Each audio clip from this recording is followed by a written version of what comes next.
Hello everyone, my name is Haiping and I come from the Fudan and ByteDance. Since the original authors they cannot attend in person due to the visa and illness, so I will give the talk on their behalf. It's my great pleasure to present today. The title of our work is Scheduling Aware Buffer Management Schema designed for the HBM-based hybrid package buffer in modern high-speed router. Let me start with a brief background on the HBM. The HBM is a 3D stack DRAM architecture that delivers the massive bandwidth with low power in a compact form factor. At 400 Gbps and beyond, SRAM alone is not enough. For the modern routers pair with the SRAM with HBM, which is a fast on-chip storage plus a large off-chip capacity. And this is now the dominant trend in the industry. However, the HBM doesn't deliver the pink bandwidth automatically. It is highly sensitive to the access pattern. On a Samsung HBM2E chip, we have tested that reading 1 megabyte can vary by 583 times between the best and the worst patterns. Even with the realistic packet access, we can get only about 1/9 of the pink bandwidth. We have summarized that two simple rules to fully employ the HBM bandwidth.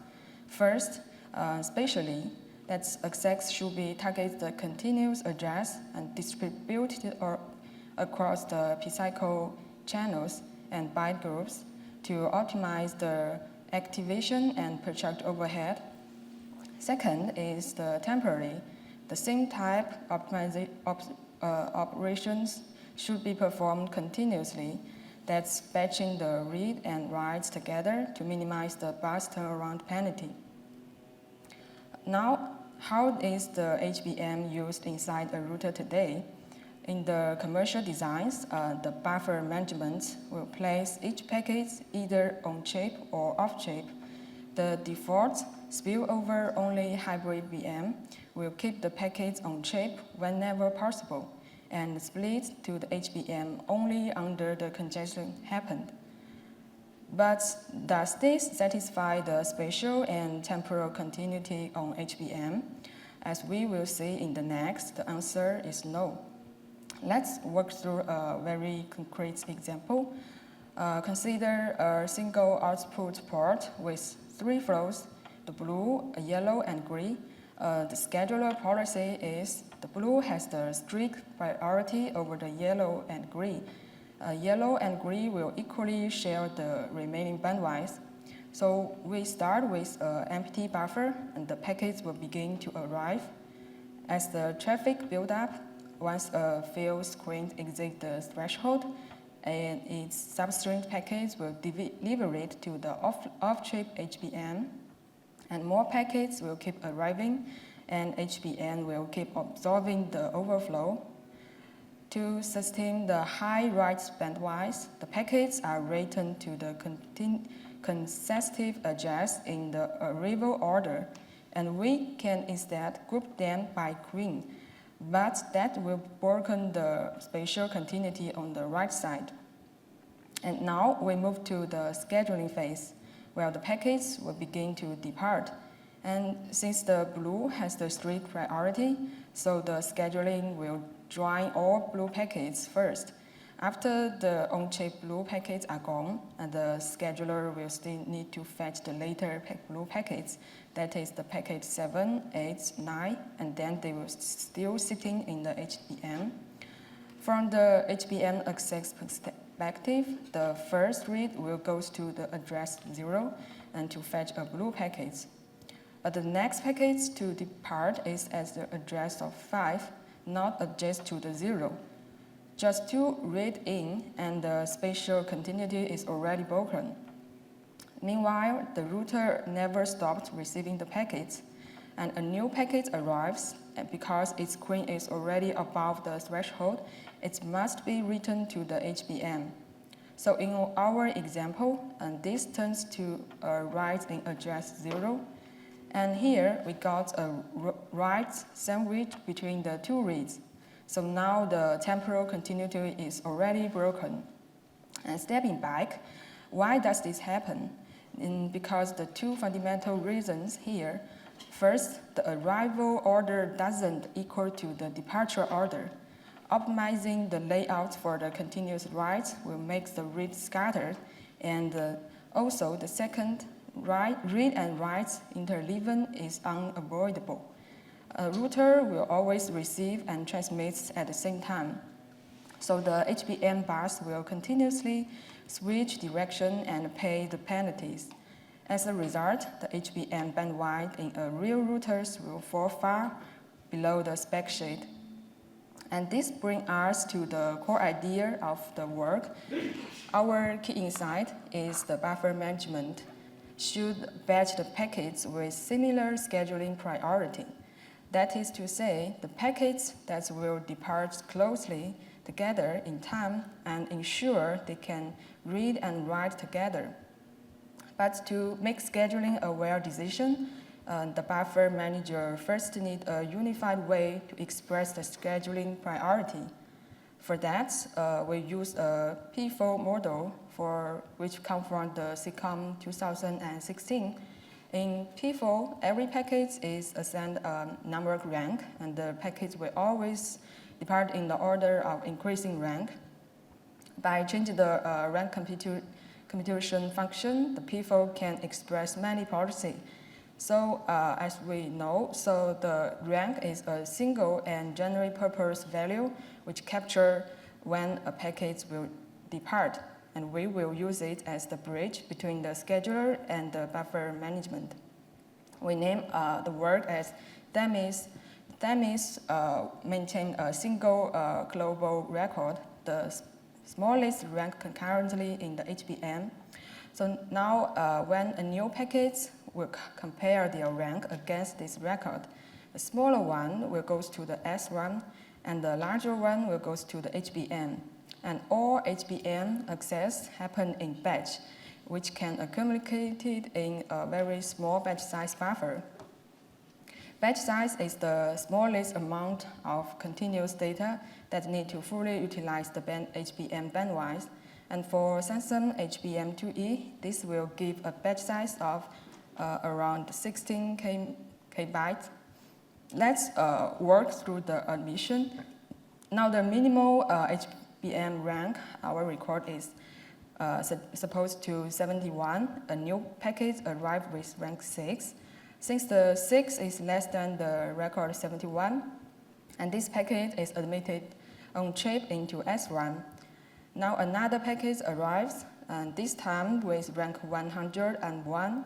101 is greater than the 71, so this packet is designated to the HBM. But we do not write it immediately. We will put it in the small batch size buffer, which can see as a cache. More packets in the same range arrive, 102 and 103, and we will accumulate it in the batch size buffer. And once the batch is full, we will write all of these packets to the HBM in a single batch and continuous write. So admission is rank-based. Small rank will go on chip, and larger ranks will accumulate and go off chip in batch. Themis will also introduce a new primitive swap out. As more packets are admitted to SRAM, the occupance grows. To keep the room for future high priority arrivals, we define a swap out watermark on SRAM. Once the occupancy crosses this watermark, and we will triangle a swap out. We pick up a batch size number of packets with the largest ranks currently in the SRAM. That is the least urgent one, and batch write them to the HBM. And Themis also introduced another primitive, the swap in. During the congestion drying, SRAM will gradually be being empty. And to provide the scheduler from stalling on HBM later, we will define a swap in watermark. Once the SRAM full, below it, we will proactively bring the packets back from the HBM. And we pick the HBM batch with the smallest repetitive rank, the most urgent batch, and read it back to the SRAM as a single continuous batch read. Together, admission, swap out, swap in will continuously reshape the layout so that the most urgent packets will sit on chip and the HBM will always accept in clean and continuous batch. Now let's revisit the same three-flow scenario from the motivation, but this time on the Themis. Notice that the numbers on the packets are now the ranks and not the arrival orders. And the blue, the high priority flow, will get the small ranks. Yellow and green will get the larger and interleaved ranks. And a new packet with rank 6 arrives, the HBM will still empty so that the record is infinity. And the packet is admitted to SRAM. Then more packets will keep arriving with various ranks.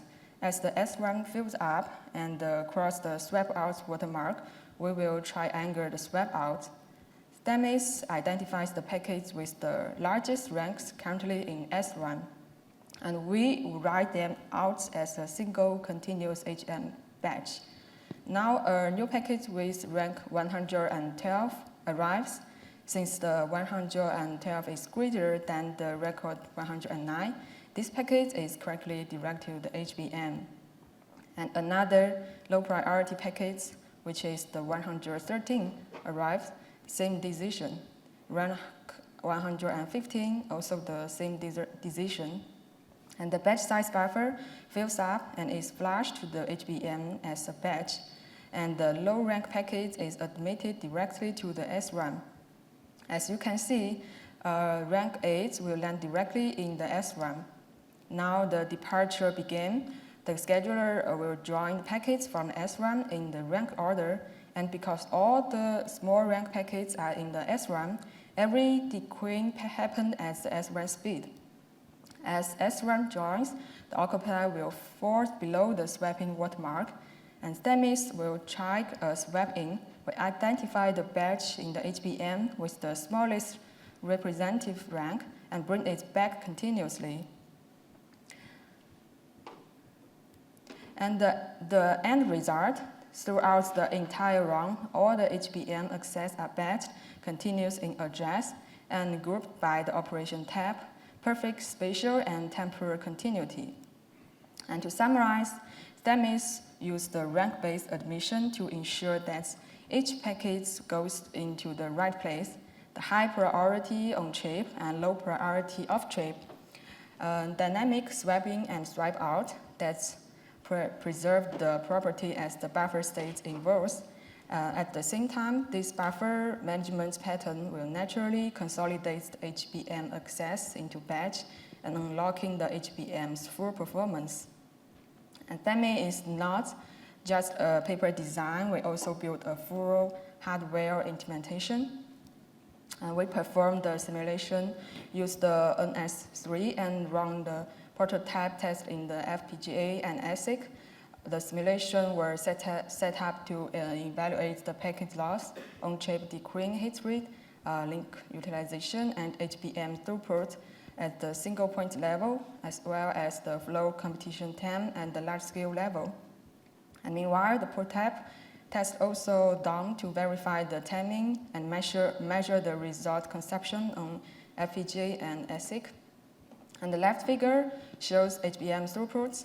Themis reached up to the 790 Gbps, while the baseline stayed around 650, thanks to the batched continuous access of Themis. And this translates directly into the link utilization. As shown on the right, the Themis will stay near 100%, while the baseline will drop to the 50 to 70% at high load. And two more single points metric. The left figure shows the packet loss rate. Themis reduced the drop by 18 to 90% compared with the strongest baseline, with the gap widening at high load. And the right figures show on-chip dequeuing hit rate. Themis achieved up to around 2 times to the hit rate of the baseline because it admits and swiping based on the rank. Now the micro view, the left figure shows around FCT. Themis is the lowest across the full load range. The right figure shows the 99% FCT for the small flows. The baseline exhibits jump tail inflation under the high load, while Themis still nearly flat, reducing the 99% FCT by up to around 2 times compared with the strongest baseline. And finally, about the hardware cost, compared with a baseline that uses a BBQ scheduler plus the Grady hybrid buffer management, Themis at only 134 LUTs and 88 flip-flops on the FPGA. And on the ASIC side, the additional area is around 0.2 square millimeters. Thanks to the BMSCH unified model, we get all the benefits of scheduling aware buffer management. In conclusion, Themis is a hybrid buffer management schema that employs the HBM access pattern for scheduling while the packets buffering, which can improve the on-chip decaying hit rate, link utilization, and the flow computation time. Since I just present the paper for the authors, so if you have further questions, I think maybe you can reach out to the original authors for in-depth discussion, or I can forward your questions to them. Thank you.